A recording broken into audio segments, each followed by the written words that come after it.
Got a nice glass of chocolate milk, and this is the marble track that I was talking about last video. I built it, and now I'm trying to electronically motorize it using parts not from the set. It's not working because the torque on the motor is too weak, so I gotta get a motor with more torque. But I'll just drink my chocolate milk and talk about the book that I finished today and we'll be discussing. The Mountain Is You is a book by Brianna Wiests. It was written in 2020, or was published in 2020, and is a book about self-sabotage, self-limiting beliefs, trauma, and anxiety. And there's more stuff, but it's a book. So basically, if you think about the highest, most powerful version of yourself, the most productive, efficient, intelligent, self-aware, blah, blah, blah, blah, blah, the greatest potential of you, they're here, you're here. And there is a mountain in between here and here. And as the title would ensue, that mountain in between here and here is you. You are the mountain between, like, you are holding yourself back from the highest potential. The mountain is you. It's the self-limiting beliefs. It's the self-sabotage. It's the fears. It's the anxieties, the worries, all this stuff.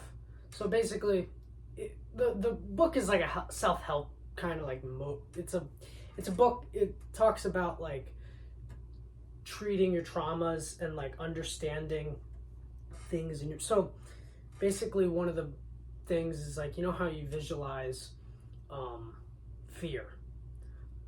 Like if I have anxiety or fear or worries about things, you think about situations and try and like run over and over and over and over, and you try and think of the worst possible scenarios. But if you really think about it, there's no reason to do that. I mean, it's coping. Because when we have a fear or an anxiety or something like that, we think about the situation over and over, and we think about the worst possible scenario. We put ourselves through it. So like we visualize it and we put ourselves through it because I guess we think subconsciously that it will make it less painful when the thing actually happens. But that's not the case. We're just putting ourselves through torment for no reason, and actually like worrying and thinking about the situations makes it worse when it actually happens, because we put ourselves in a state of panic instead of being able to be level-headed and like cross the bridge when it comes and actually understand what's going on and approach the situation from an objective place. And another big thing about it is like when we feel fear and worry or anxiety, that can come up in different like places, whether that's physiological or not. So basically, you know how like people say, oh, I have this feeling of emptiness in my gut, or I'm sick to my stomach, or, you know, because the gastrointestinal thing is deeply connected to our brain and our, anyways.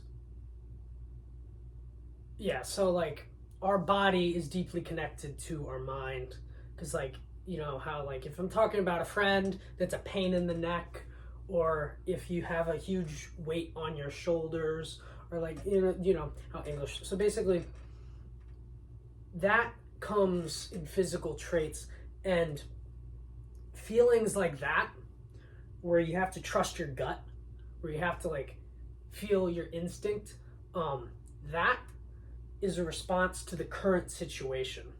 Another big thing is rationale. Like there's a big difference between extreme thinking or like understanding what's real and understanding the difference between anxiety and like actual good thinking. Because like we're not psychics.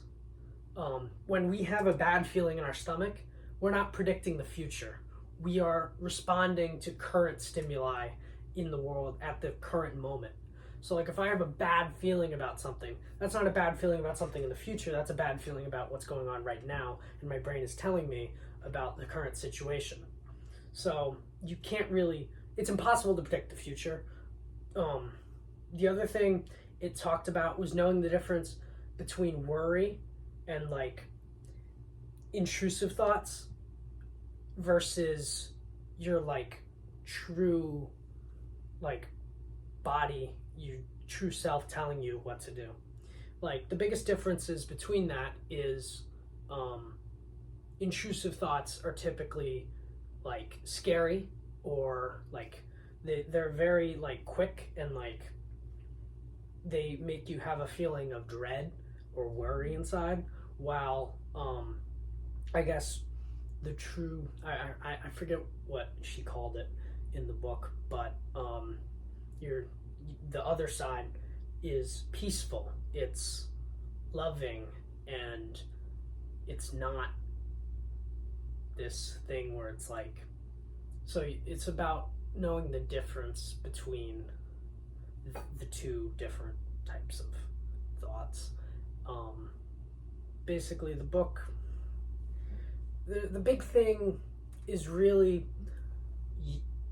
like unfolding different self-limiting beliefs within yourself.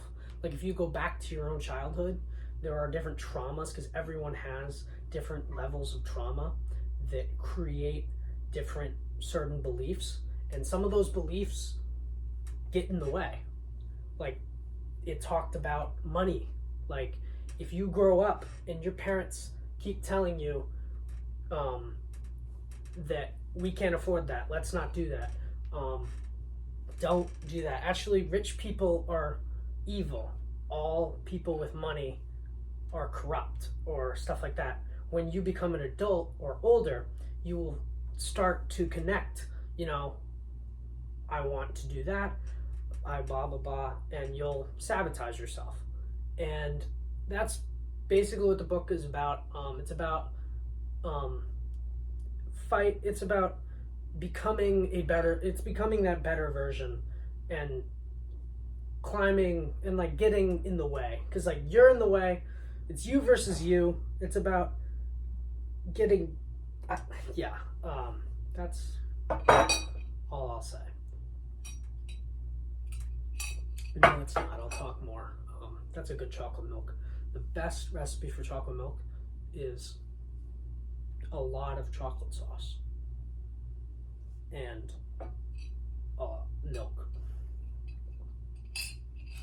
At the beginning of the day, I will make a mix, this cup, and I will put so much chocolate sauce. Like the ratio of chocolate sauce to milk is almost like 1-to-1.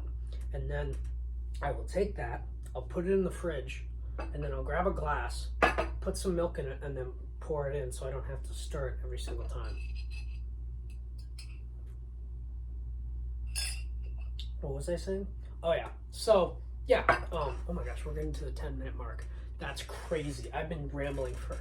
Anyways, so you versus you. You get in the way of yourself.